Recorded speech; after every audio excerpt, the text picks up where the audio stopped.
Hello everyone. आज एक बहुत ही ख़ास वीडियो हम आपके सामने ला रहे हैं। ये स्टडीज़ और एग्ज़ाम्स दोनों के पॉइंट ऑफ व्यू से बहुत ही इम्पोर्टेंट वीडियो है। ये वीडियो उन लोगों के लिए है जो सीए, आईपीसीसी या फाइनल, सीएस एग्जीक्यूटिव या प्रोफेशनल, या तो सीएम में इंटरमीडिएट या फाइनल की प्रिपरेशन कर रहे हैं।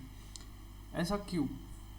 अब अभी तक आपको जजमेंट आ गया होगा कि आपकी बुक्स कितनी बल्कि है, और ये बुक्स हर बार पढ़े नहीं जा सकती, या एग्ज़ाम्स के पहले दिन इनको छूना मतलब खुद आ बैल मुझे मार जैसा काम हो जाता है। तो किस तरीके से हम इनको छोटा बना सकते हैं, किस तरीके से हम हमारे नोट्स निकाल सकते हैं, इस टॉपिक पे हमने एक वीडियो बनाया है। तो हमारे आज के टॉपिक का नाम है art of making summary notes. तो हम ये क्या आर्ट है, हर एक को ये आता नहीं है कि समरी नोट्स निकाले जाती है, कैसे निकालना है ये हर एक को नहीं आता है। तो ये वीडियो ज़रूर देखिएगा, आपको कुछ ना कुछ आइडिया, अच्छा खासा आइडिया आ जाएगा कि हम अपने खुद के नोट्स कैसे निकाल सकते हैं। तो चलिए शुरू करते हैं। मेरा नाम है सीए आनंद विजय कुमार काबरा और मैं औरंगाबाद से हूँ। और ये वीडियो देने के लिए मैं इसलिए लेकर आया हूँ क्योंकि मैंने खुद के एग्ज़ाम्स के समय अपने कुछ नोट्स बनाए थे और मेरा खुद का एक्सपीरियंस मैं यहाँ पे सेव आप लोगों के सामने लेकर आ रहा हूँ। जो चीज़ें मैंने फेस की और उसमें से मैंने कुछ तरीके ढूंढ निकाले, वो आप लोगों के सामने पेश कर रहा हूँ, सो दैट आपको आपका जो टाइम है वो पढ़ाई पे ज़्यादा रहे, ना कि सॉल्यूशन ढूंढने में। तो चलिए शुरू करते हैं। अब इस वीडियो में हम क्या क्या देखने वाले हैं। पहले तो समरी नोट्स का मतलब क्या है मेरा, किस चीज़ को हम समरी नोट्स बोलेंगे। देन कहाँ से शुरू कर सकते हैं हम लोग। समरी नोट्स बनाने के लिए मुझे क्या क्या लगेगा या कैसे टेक्निक्स यूज़ करने होंगे, मुझे क्यों बनाने हैं ये समरी नोट्स, मैं क्यों बनाऊँ, क्या बेनिफिट क्या रहेगा मेरे लिए। उसके बाद में बनाना शुरू तो कर दिया, लेकिन इसमें एक पकड़ कैसे लाऊं, how can I become a master of it, कि ये समरी नोट्स मेरे फटाफट बन जाते हैं। तो देखते हैं, शुरू करते हैं हमारे पहले बुलेट से कि समरी नोट्स का मीनिंग क्या है। समरी नोट्स का मेरा मीनिंग है, कोई चीज़ अगर 100 पेजेस की है तो उसको 5-6 पेजेस में हम लेकर आए, उसको कॉम्प्रेस कर दें। सभी ने देखा होगा कि एक विनजिप नाम का सॉफ्टवेयर होता है, एप्लीकेशन सॉफ्टवेयर, यूटिलिटी सॉफ्टवेयर है। तो एक बल्कि फाइल को हम कॉम्प्रेस करके ईमेल पे सेंड करने के लिए यूज़ करते हैं। सेम वे हम हमारे सिलेबस को कैरी करने के लिए पूरे 1000, 3000, 4000 पेजेस, जो भी आपके पेजेस रहेंगे, उसको कैरी करने के लिए उसको कॉम्प्रेस करेंगे। तो ये एक तरीका रहेगा। तो यहाँ पे जो आप एक फ़ोटो देख पा रहे हो, ये वाला, ये कारो 2016 का एक समरी नोट था मेरा। तो मैंने इसको 4x4 मैट्रिक्स में बना लिया है। जो 16 पॉइंट्स हमको लेने होते थे, तो मैंने ये 4x4 मैट्रिक्स में बना लिया। तो आप देख सकते हो इन टोटल ऐसे 4 है एंड ऐसे 4 है। तो यहाँ पे मेरे पूरे 16 पॉइंट्स कवर हो जाते थे, जहाँ पे मुझे 2 या 3 पेजेस रन करने पड़ते थे पढ़ने के लिए। और यहाँ पे मैंने हर बुलेट्स कवर कर लिए, उस पर्टिकुलर हेडिंग के, उस पर्टिकुलर क्लॉज के जो भी पॉइंट्स थे वो सारे कवर हो गए। तो इस तरीके से मैंने कारों को किया है। आप लोग भी कर सकते हो अपने एंड पे, ऐसे सिलेबस में जो भी पॉइंट्स मिलते हैं।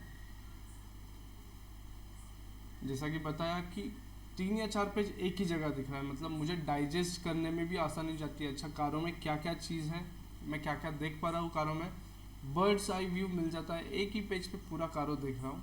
ये मैं कारों का इसलिए बोल रहा हूँ क्योंकि मैंने आपके सामने कारो रखा है। ऐसे बहुत सारी चीज़ें हैं जिसके जो आप कर सकते हो आपके सिलेबस में, ऐसे है चीज़ें। इसकी वजह से क्या हो रहा है, हर बार मुझे 2 या 3 पन्ने पढ़ने का ज़रूरत नहीं गिरता है। जब कभी समय मिलता है मैं ये एक पेज निकाल लेता हूँ, और ये जो पेज है, ये जो पेज है, ये A4 साइज से भी छोटा है, शायद A4 का आधा है। तो ये एक डायरी का पन्ना है जिस पे मैंने ये बनाया था। सो ये इतने जगह में मैंने कारो कवर किया। अब जब कभी समय मिलता है मैं ये चीट बाहर निकाल लेता हूँ एंड एक 5 मिनट्स में इसको गो थ्रू कर लेता हूँ, रिकॉल कर लेता हूँ। तो इससे मेरा समय भी बचता है और वो बल्कि बुक निकालने का काम भी नहीं करता, एक पन्ना मेरा काम कर लेता है। एंड उसके बाद अगर इसमें कुछ अपडेट करना है मेरे को तो एक पन्ना चेंज करना होगा, ना कि एक नोटबुक। तो यहाँ पे मैं बोलूँगा कि आप रोलिंग पेजेस यूज़ करना। देन अब नोट्स जो होते हैं वो जिसने निकाले है उसी को समझते हैं, तो अपनी लैंग्वेज अपने को समझ में आती है। बेस्ट तरीका है कि हम अपने सिलेबस को हमारी लैंग्वेज में लाएं, सो दैट जितनी बार हम पढ़ें वो आसानी से हम समझ पाए कि हम क्या पढ़ रहे हैं। हर बार बहुत हैवी लैंग्वेज पढ़ना कोई ज़रूरी नहीं है, आप आपकी लैंग्वेज में पढ़िए सो दैट आपको कंटेंट रिटन भी हो और मेमोराइज भी हो जाए। अब इससे क्या होगा, अगर मैंने मेरे समरी नोट्स निकाल के रखे हैं, तो जैसा कि ये कारो आपके सामने है, अगर मैंने ये 4x4 मैट्रिक्स डिज़ाइन एक बनाया है, कुछ बनाया है, तो अच्छा मुझे ये चीज़ समझ में आई है मेरे सिलेबस से, ये एक चीज़ आपको क्लिक होगा। बहुत सी बार ऐसा हो जाता है कि हम पढ़ाई करते करते एकदम से टेंशन में आ जाते हैं, समझ नहीं आता है क्या पढ़ा है क्या नहीं पढ़ा है। उस समय आपके नोट्स आप बाहर निकालिए, एक बार गो थ्रू करिए, सिर्फ एक बार। ये मेरा खुद का एक्सपीरियंस है, वो मैं शेयर कर रहा हूँ। इन नोट्स को आप बाहर निकालिए एंड गो थ्रू करिए, one by one go through करिए। एंड यू विल रियलाइज कि you are getting calm down and you are realising that कि you have studied a lot, you have studied good things and you have studied enough so as to attempt the exams. So ये reflectors माने आपने पढ़ाई की है, ये इसका reflection देंगी, ये आपकी कुछ नोट्स बनी हुई। तो ये बनाना कॉन्फिडेंस बूस्ट करने के लिए, एग्ज़ाम्स को जो फेस करना है उसका कॉन्फिडेंस बूस्ट करने के लिए ये चीज़ आपको मदद करेगा। अब मैं शुरू कहाँ से करूँ, कैसे? ठीक है, ये चीज़ें बना ली, पर शुरू कहाँ से करना है? तो चलिए, सबसे बेसिक आप आपका आर्मर माने पेन, पेंसिल, स्टेशनरी, सारी चीज़ें ले लीजिए आपके साथ, रेडी रखिए। आपको जो भी अच्छे क्वालिटी के पेन्स लग रहे हैं, पेजेस लग रहे हैं, सॉफ्ट क्वालिटी के, एकदम हाई क्वालिटी की चीज़ें यूज़ करिए। थोड़ा पैसा इन्वेस्ट करिए खुद पे एंड आप डिफरेंस फील करेंगे इस चीज़ पे। फिर आपको जिस चीज़ से पढ़ना है वो पहले से ही डिसाइड होना चाहिए, मतलब आपके जो बुक्स हैं वो आप नोट डाउन कर लीजिए सब्जेक्ट वाइज कि मैं XYZ पब्लिकेशंस पढ़ूँगा, ABC सर का पढ़ूँगा, ये मेरा फिक्स रहेगा, इसमें कोई चेंज नहीं करूँगा एंड टाइम पे या इन बिटवीन। जो पढ़ना है उसको फ्रीज कर दूँगा, यही सोर्स से पढ़ना है मेरे को। देन फिर शुरू करेंगे हम पढ़ना। अब हमारा जो फर्स्ट रीडिंग होगा, पहले हम इंडेक्स देख लीजिए, टाइम का एलोकेशन कर लीजिए एंड फर्स्ट रीडिंग हम लोग यहाँ पे करेंगे। आपने जो भी क्लासेस देखे हैं वो हिसाब से जाइए, या तो सेल्फ स्टडी कर रहे हैं तो पहले आप टाइम एलोकेट कर लीजिए, एक थोड़ा ब्रीफ आइडिया ले लीजिए आपके किसी दोस्त से, किसी कलीग से, किसी सीनियर से कि इस पर्टिकुलर सब्जेक्ट को मैं कैसे कवर करूँ, या आप लोग उनसे आइडियाज़ ले सकते हैं। अब जब फर्स्ट रीडिंग चलते रहेगा तो सारी चीज़ें समझ नहीं आएंगी, एक हमको पता नहीं होगा कि इसमें इम्पोर्टेंट सही में क्या है क्या नहीं है। तो हम क्या करेंगे कि बुलेट्स नोट डाउन कर लेंगे रफ में कि चलिए ये हेडिंग पॉइंट्स है इस पर्टिकुलर चैप्टर के, तो ऐसे कुछ नोट डाउन करके रख लेंगे हम हमारे पास।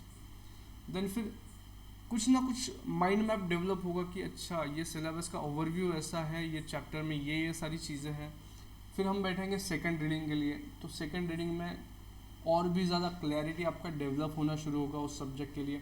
तो जब क्लैरिटी डेवलप होगा तो आप और थोड़ा डिटेल्स में उस इन बुलेट्स को और डिटेल में थोड़ा बनाइए, इसको चेंज कर सकते हो आप लोग फिर, और इस तरीके से ये नोट्स डेवलप होंगी। यहाँ पे एक कॉशन लेने वाली चीज़ ये है कि नोट्स बनाते समय अच्छा खासा चला जाता है। इट इज़ रिकमेंडेड कि आपका अगर अटेम्प्ट अभी ड्यू है तो आप रेडीमेड नोट्स यूज़ करिए, और इफ़ अटेम्प्ट को समय है, इससे अभी अप्रैल 2020 चल रहा है, आपका नवंबर में अटेम्प्ट है, तो आप नोट्स खुद के बनाइएगा, और प्रेफरेबली खुद के ही बनाइए, बट समय को देखिएगा, इसमें ज़्यादा समय भी नहीं डालना है, बट फटाफट करना है इसको। अब कैसे करना है, टूल्स कौन से हैं, तो वो देखते हैं हम किस तरीके से हम प्रेजेंट करेंगे। सर बोल दिया आपने बुलेट्स नोट डाउन कर लीजिए, सेकेंड रीडिंग करेंगे तब हम नोट्स को डेवलप करेंगे, लेकिन क्या यूज़ करेंगे वो देखते हैं हम लोग आगे। Tools to be use, tools मतलब मेथोडोलॉजीज या टेक्निक्स या प्रेजेंटेशन का एक तरीका, इसको कैसे रखा जा सकता है। तो ये डिपेंड करेगा कि आपको कौन सा टेक्निक आपको सूट कर रहा है, या आप किस टेक्निक को यूज़ कर पा रहे हैं, और कंटेंट किस टाइप का है। तो सामने जिस टाइप का कंटेंट आप पढ़ाई कर रहे हो उस टाइप के टेक्निक्स यूज़ करना बहुत ज़्यादा सही रहता है, बट ऐसा कोई इसमें साइंटिफिक रूल नहीं है। इसीलिए मैंने इस प्रेजेंटेशन का नाम रखा है कि notes, art of making summary notes. तो ये एक आर्ट है, आपको जजमेंट लेके आपके हिसाब से जैसा जमे वैसा बनाना है। तो चलिए आगे। टाइमलाइंस, बहुत सी बार हर चीज़ कुछ इस तरीके से चलती है कि ये इवेंट यहाँ पे हुआ, फिर ये चीज़ हुई, फिर ये चीज़ हुआ, फिर ये करना है। तो ये टाइमलाइन मतलब एक क्रोनोलॉजिकल ऑर्डर यहाँ पे होता है।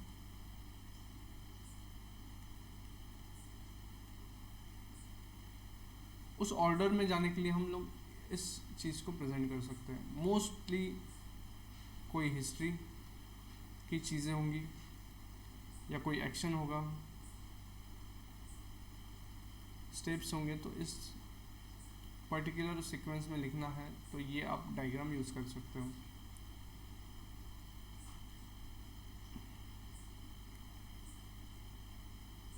तो ये मेरा खुद का बना हुआ एक प्रेजेंटेशन है, फिर से ये सीए फाइनल्स का है। तो ये है ईपीएस का AS20। तो मैंने इस पर्टिकुलर टॉपिक को कुछ इस तरीके से प्रेजेंट कर लिया टाइमलाइन के हिसाब से। ये ईपीएस प्लस जो ESOPs होता था उस चीज़ का है, दोनों का कॉम्बिनेशन था, और यहाँ पे मैंने नोट डाउन कर लिया। तो इस चीज़ की वजह से होता ये है कि कोई भी पॉइंट अगर मैं कहीं पे अटक जाता हूँ या मुझे लॉजिकली क्लिक नहीं होता है कि मैं वहाँ पे क्या था, उस पर्टिकुलर स्टेप पे आने के बाद अगर स्टक डाउन हो जाता हूँ, तो मैं मेरे खुद के नोट्स रेफ़र कर सकता हूँ और समझ सकता हूँ कि वहाँ पे एग्जैक्टली करना क्या था मुझे और करना क्या है अभी। तो ये नोट्स में निकालता था और फिर वो क्वेश्चन सॉल्व करना शुरू करता था। तो ये कुछ टाइमलाइन आप यूज़ कर सकते हो इस तरीके से। देन फिर बुलेट्स है, जहाँ पर डेफिनेशन है, जिसको कोई प्रेजेंटेशन का ज़रूरत नहीं है, स्टैगनेंट, वो उतना डेफिनेशन आपको एज इट इज़ रिसाइड करना है आपके दिमाग में, तो आप पूरा लिख सकते हो बुलेट फॉर्म में। या कहीं पे लिस्ट है तो लिस्ट निकाल सकते हो, यहाँ पे सिर्फ वो सिंगल वर्ड अगर लिस्ट होगा तो आप बुलेट फॉर्म में यहाँ पे लिख सकते हो। माइंड मैप्स, सबसे बढ़िया टेक्निक माइंड मैप्स।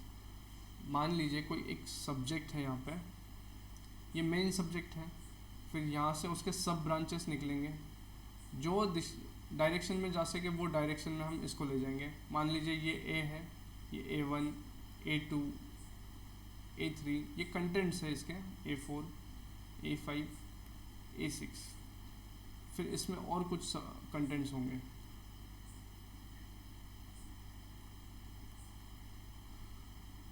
तो ये लेवल वाइज हम बनाते जाएंगे, फिर यहाँ पे कुछ होंगे तो ये आगे जाएंगे। तो ये माइंड मैप्स ऐसा होता है कि मैप्स जैसे होते हैं, गूगल मैप्स सभी यूज़ करते हैं तो उस पर आप देखते ही रहेंगे। तो सेम वे ये चीज़ है कि डिपेंडिंग अपॉन द लेवल उसको आप कलर के थ्रू रिप्रेजेंट कर सकते हो।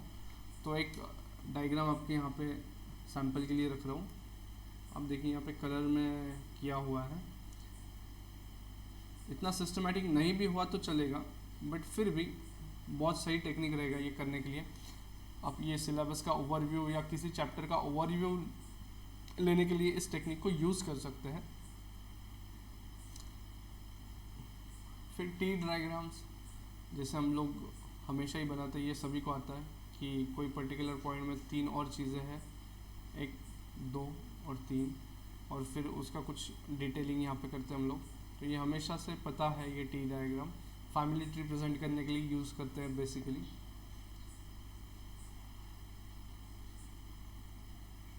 यहाँ पे है ईपीएस वाला, ये जो नोट्स है ये ईपीएस के हैं। तो इसमें सिचुएशंस आ रही है कि ईपीएस कैसे कैसे कैलकुलेशन करना है अलग अलग सिचुएशंस में। तो ये fresh cash flow, cosmetic changes, potential equity या बायबैक, ये 4 सिचुएशन आ रही थी। फिर उसमें क्या क्या होता था ये मैंने यहाँ पे नोट डाउन कर लिया।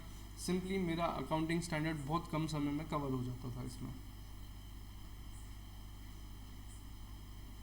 अब फ्लो चार्ट सभी को पता है। एक फ्लो यहाँ पे हम रिकॉग्नाइज करते हैं कि ये स्टेप करने के बाद फिर ये करिए या ये प्रोसेस फॉलो करिए, ऐसा हुआ क्या, लॉजिकल क्वेश्चन एक पूछते हैं, देन उसके आउटकम्स के हिसाब से और फिर से एक यस नो आता है, नो आया तो कुछ एक आंसर रहता है।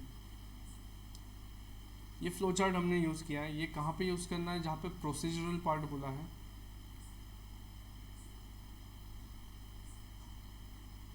और एक सिस्टमेटिक प्रोग्राम है वो, कि वो पर्टिकुलर प्रोग्राम में बहुत सारी चीज़ें होने वाली है और उस हिसाब से आपको जाना है।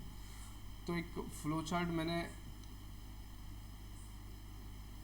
क्यूटी के लिए बनाया था। असाइनमेंट जो आपके सामने है ये असाइनमेंट्स का है। ऐसा ही ट्रांसपोर्टेशन का था एंड सिम्प्लेक्स का था। ये क्वेश्चंस जिन्होंने सॉल्व किया असाइनमेंट वगैरह, तो आपको पता होगा कि एक पर्टिकुलर डायरेक्शन में ही जाना है, वो स्टेप्स को फॉलो करना है। तो हमने उसको टेक्निकली पहले समझ लिया, फिर इस फ्लो चार्ट के थ्रू हमने उसको मैकेनिकल बना दिया कि भैया ये पर्टिकुलर सिचुएशन में ये चीज़ करना है, अगर क्वेश्चन ऐसा है तो ये करो, ऐसा है तो ये करो।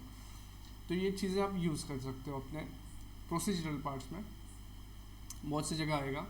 आप ये इनकम टैक्स के लिए भी यूज़ कर सकते हो कि स्लैब रेट्स अगर दिए हैं तो इनकम टैक्स कैसे कैलकुलेट करना है। इसका वीडियो जल्दी आएगा मेरे ही यूट्यूब चैनल पे।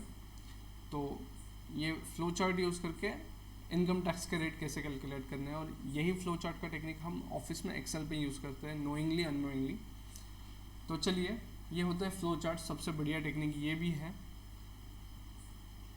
अगर आपको ये नोट्स डाउनलोड करने हैं तो ये फ्री ऑफ कॉस्ट अवेलेबल है मेरे पेज पे www.anandvikabra.co.in।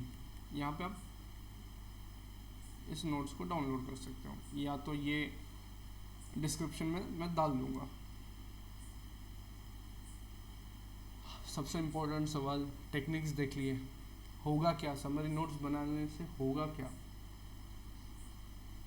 सिलेबस इतना वास्ट है और इंटरलिंक्ड है, तो ये लिंकेज एक डेवलप होना बहुत ज़रूरी है। अगर आपको बहुत आसानी से बनाना है, एक बार का मेहनत लगेगा पक्का, एक बार बहुत मेहनत लगेगा, बट वो मेहनत पे ऑफ करेगा आपको एग्ज़ाम्स के समय में और एग्ज़ाम्स के बाद भी। तो ये लिंकेज डेवलप होगा। जैसा एफएम के कुछ कंसेप्ट्स अब अकाउंट्स में भी लगते हैं। से यहाँ पे डिस्काउंटिंग पढ़ते हो और यहाँ पे AS19 में लगता है, लीजेस में। फिर अकाउंट्स का कंपनी लॉ से भी लेना देना है।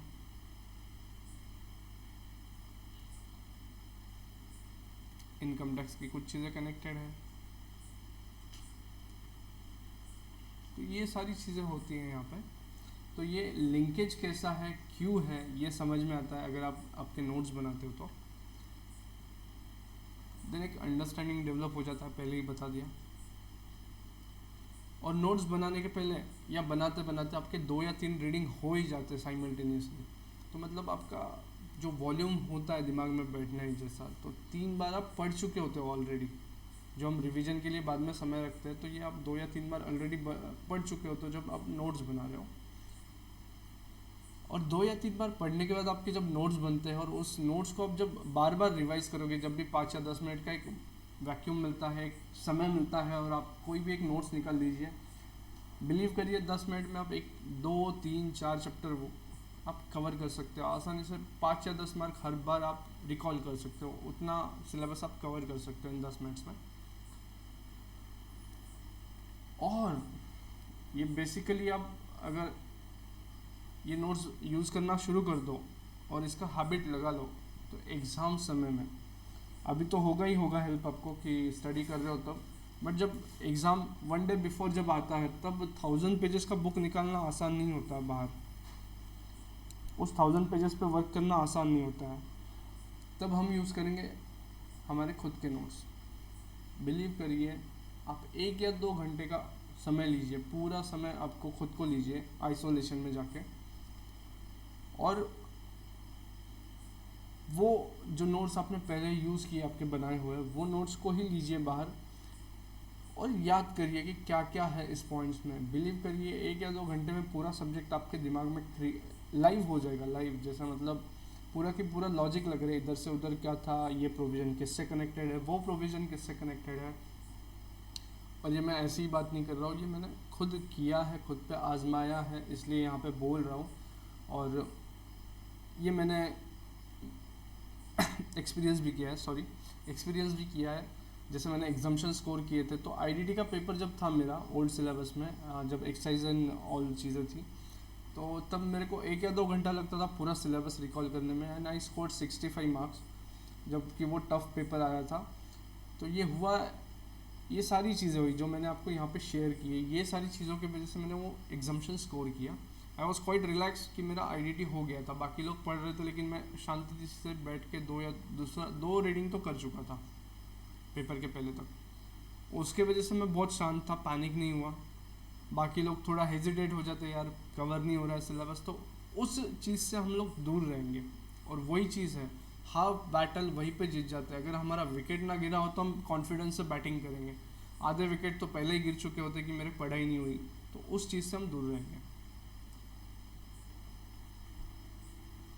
अब जैसा कंप्यूटर में रैम एंड सेकेंडरी स्टोरेज होता है, सेम हमारे दिमाग का भी है। ये साइंटिफिकल एक थियरी है कि आपके दिमाग में एक शॉर्ट टर्म मेमोरी होती है एंड एक लॉन्ग टर्म मेमोरी होती है।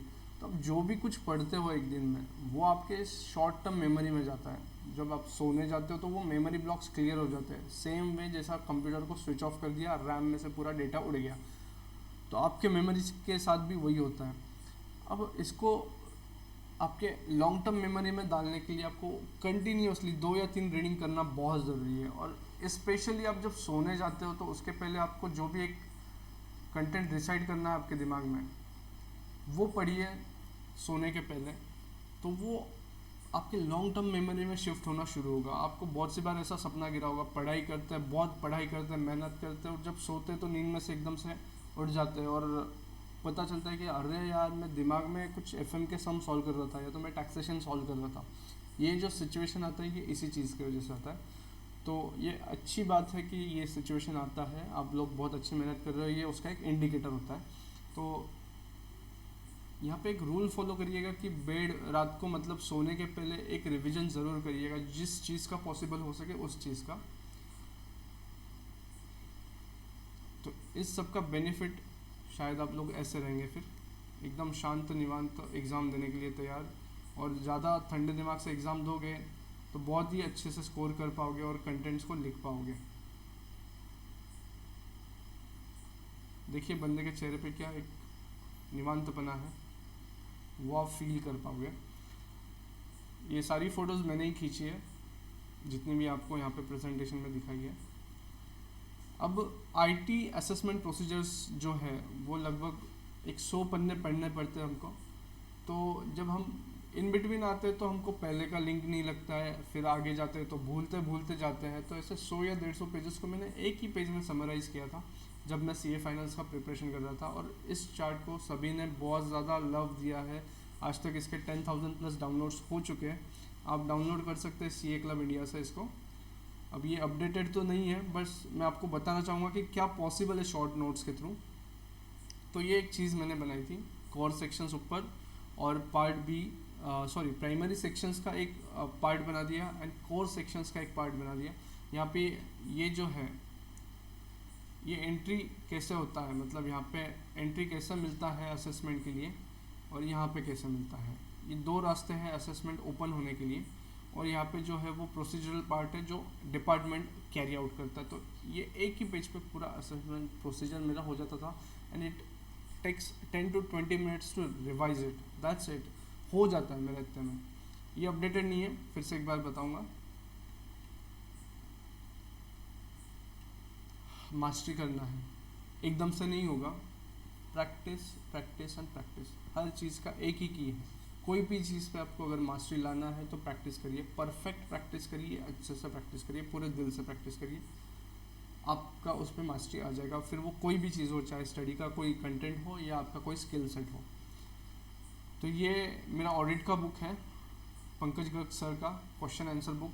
तो मैं कुछ इस तरीके से उस पर लिखा करता था शॉर्ट नोट्स कि वो क्वेश्चन के आंसर में है क्या नेम का, मतलब मेन चीज़ क्या है उस चीज़ की, और वो जिस भी लैंग्वेज में मैं लिखना चाहता था। यहाँ पे मैंने हिंदी में लिखा है, बेझिझक लिखिए, हिंदी मराठी इंग्लिश कोई फ़र्क नहीं पड़ता, आपका जो नेटिव लैंग्वेज रहेगा उसमें आप लिख सकते हो यहाँ पे। और इस चीज़ की वजह से मैं क्वेश्चन न पढ़ते हुए बस ये हेडिंग पढ़ता था, और मेरे को वो क्वेश्चन भी याद आ जाता था, एंड उसमें आंसर में क्या क्या चीज़ें कवर करनी है वो सारा चीज़ याद आ जाता था। तो ये एक कनेक्शन मैंने लगा के रखा था, और एग्ज़ाम्स में मेरे को बहुत हेल्पफुल रहा।